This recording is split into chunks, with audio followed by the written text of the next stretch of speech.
السلام عليكم ورحمة الله. ازيكم عاملين ايه؟ يا رب تكونوا بخير. دلوقتي احنا هنعمل النهاردة طاجن لحمة بالخضار. تمام كده.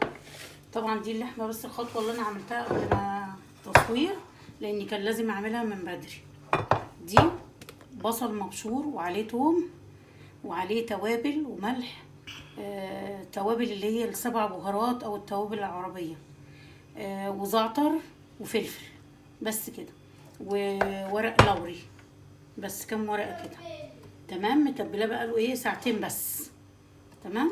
هنحط لحمتنا هنا كده، نحطها بالبصل بتاعها بكله زي ما هي.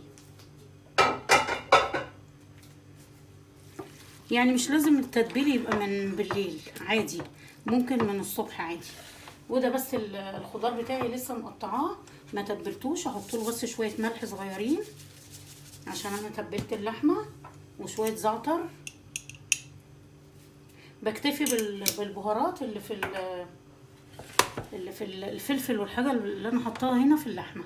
احط بس شويه ايه بهارات صغيره كده، بس كده، واقلبه. البطاطس تبقى متقطعه كبيره كده عشان هحطها، دي زي ورقه اللحمه، زي برطمان اللحمه. ده طاجن لحمه هكتمه برضو بالسيلفر وهيتحط في الفرن. تمام كده.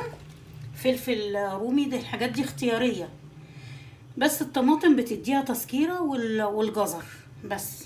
يبقى ده فلفل وطماطم وايه وبطاطس وجزر. حتى نخلي الخضار كده فوق الوش، وهنخلي اللحمه تحت.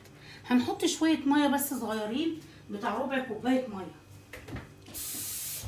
لان هي اللحمه هتنزل ميتها. هحط بس بتاع ربع كوبايه ميه بس كده. وهنحط هنا، هنحط ورق الزبده ده عشان السيلفر ما يبقاش ايه على الخضار. نحط ورق السيلفر، ورق الزبده ده نحطه هنا.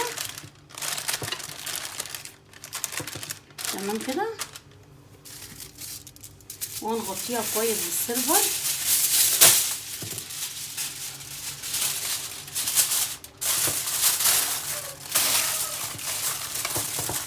هنحطها طبعا على درجة حرارة 180 درجة، ما تفتحش عليها خالص. ممكن تقعد من ساعتين ل3 ساعات. تمام كده.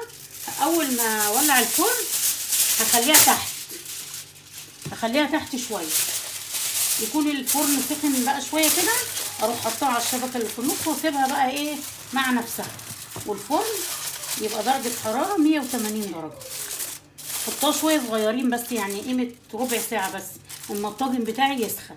واخليها مقفول عليها كده خالص.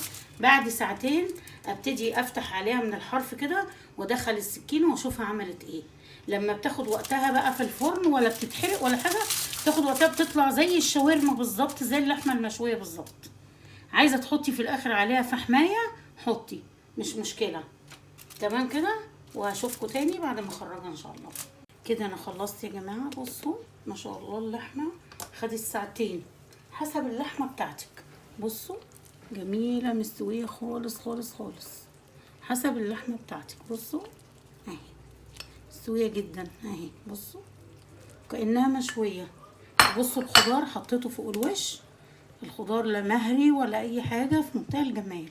بس اهم حاجه الطاجن اللي زي ده لو هتعمله في طاجن ما يطلعش على حاجه ساقعه، على الخامس انا حاطه السخن تحتيه. وريحه بقى مش هقول لكم على الريحه والجمال بتاعها. بس انا نسيت اقول لكم على حاجه، ان انا قطعت بصلايه حطيتها. اللي عايز يخليها تتحمر شويه يولع الشوايه عليها. اتمنى تجربوها، وبالهنا والشفا ان شاء الله. السلام عليكم.